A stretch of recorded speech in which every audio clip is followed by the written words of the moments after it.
I had a little jewellery bench set up in my kitchen while I was at college, so you know, I got away with doing bits and pieces at home, but I couldn't imagine running a business from my kitchen table. Cockpit Arts is a creative business incubator for designer makers. We're the only one that solely looks after designer makers in the UK. And that means that we provide a raft of services that are all in-house based on our two buildings, which are here in Holborn and down in Deptford, which is South East London.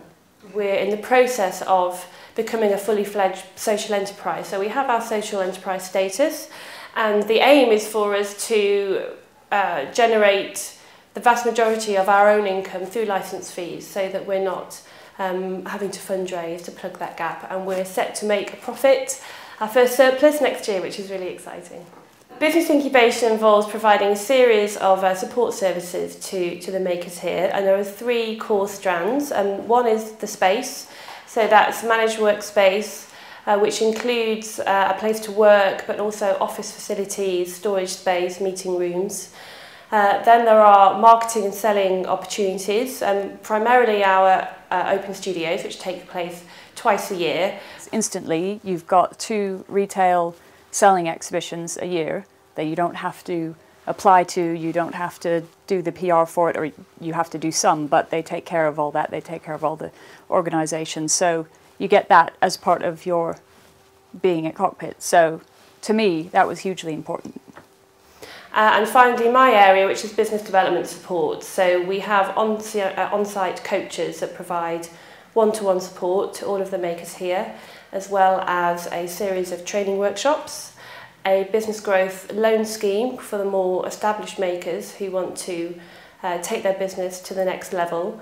And again, we introduce ad hoc services as and when as well. It's quite easy these days to find seminars and talks and things that are geared towards people that are just starting out, but for mid-career makers there's hardly anything. You know, it's always like introduction to how to write a press release, and you know, I've been to loads of those now. So, but like Ellen just started something recently. It's like a coffee morning thing where about 5 of us get together, and we're all sort of at the same stage in our career, and we discuss certain specific topics that affect us as mid-career makers, you know, so things that you come up against later on in your career, like maybe you start outsourcing things or things, you know, issues like that. So that's been excellent.